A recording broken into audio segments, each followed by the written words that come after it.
कहने में थोड़ी तकलीफ हो रही है, मगर मैंने aqua से जितनी उम्मीद की थी वो उतना अच्छा परफॉर्म नहीं कर पाया। मेरा एजम्पशन ये है कि ताइकी की प्रेजेंस के सामने aqua का दर्द भरा परफॉर्मेंस थोड़ा फीका पड़ गया।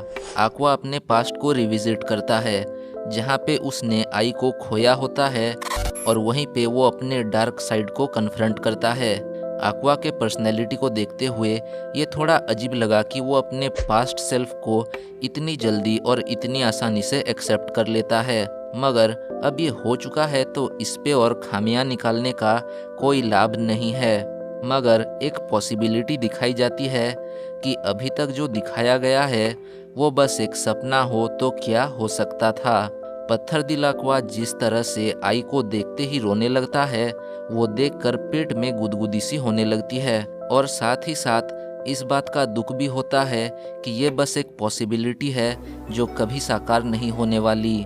शुरुआत से आकाने और काना की राइवलरी पे फोकस होने के बावजूद टोक्यो ब्लेड प्ले असल में aqua का रिडेम्पशन आर्क साबित होता है। काना और आकाने की राइवलरी का कोई डेफिनेट कंक्लूजन नहीं मिलता। वो दोनों अभी भी सामने वाले को अपने से बेहतर समझ रहे हैं, और ऑनेस्टली ये हमारे लिए बहुत अच्छा है। फ्यूचर में हम इन दोनों के बीच में कई सारी और नोकझोंक देख पाएंगे। प्ले के बाद सारे कैरेक्टर्स एक एक करके स्टेज पर आते हैं और ऑडियंस को अप्रिशिएट करते हैं। बदले में उन्हें ढेर सारी तालियों की आवाज़ सुनने मिलती है। इसी के अंदर मुझे एक सीन काफ़ी अच्छा लगा, जब aqua अपने बाहों में आकाने को लेकर नीचे उतरता है। क्या ये डालना ज़रूरी था? एथिकली शायद नहीं, मगर फैन सर्विस के लिए डेफिनेटली हाँ। और हाँ, टोक्यो ब्लेड प्ले 1 महीने तक चलता है, तो सारे एक्टर्स को एटलीस्ट 10-12 बार तो ये प्ले करना ही पड़ा होगा।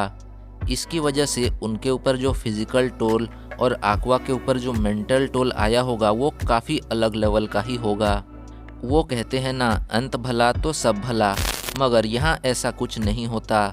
aqua प्ले के वक्त लालालाई थिएटर के सारे मेंबर्स का डीएनए लेकर टेस्ट कर चुका होता है, और उसे एक काफ़ी शॉकिंग चीज़ पता लगती है।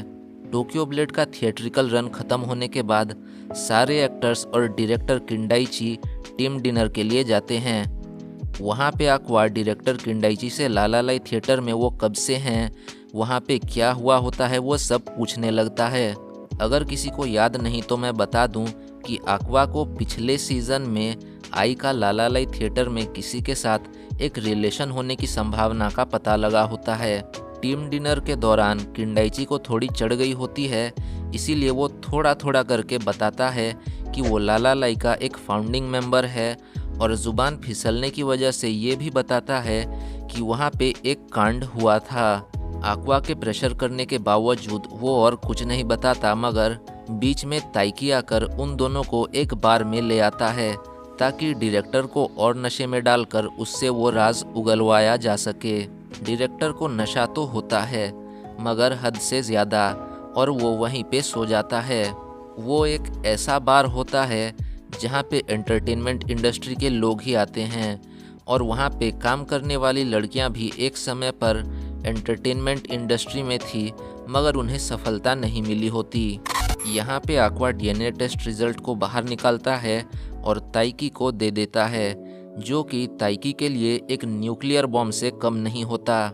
aqua रिवील करता है कि ताइकी और उसका बाप एक ही इंसान है। ताइकी एक अनाथ होता है और डायरेक्टर किंडाइची उसका एडॉप्टिव फादर।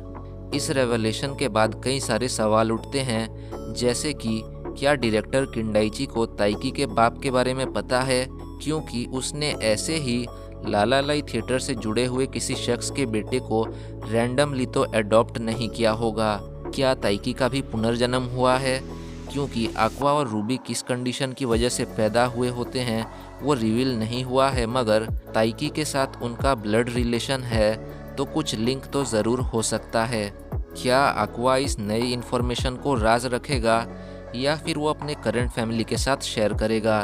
अब एक पर्सनल थ्योरी देता हूँ। ये सुनने में थोड़ा अजीब लग सकता है, मगर कहीं aqua का बाप भी तो रीइंकार्नेट नहीं हो गया? अजीब थ्योरी है, मगर इसे नकारा भी नहीं जा सकता। इतने सारे सवालों के बीच ये एपिसोड ख़त्म होता है, और शायद कुछ जवाबों के साथ और कई सवाल अगले एपिसोड में खड़े होंगे। आज के लिए बस इतना ही था। मैं मिलता हूँ किसी और दिन किसी और वीडियो के साथ।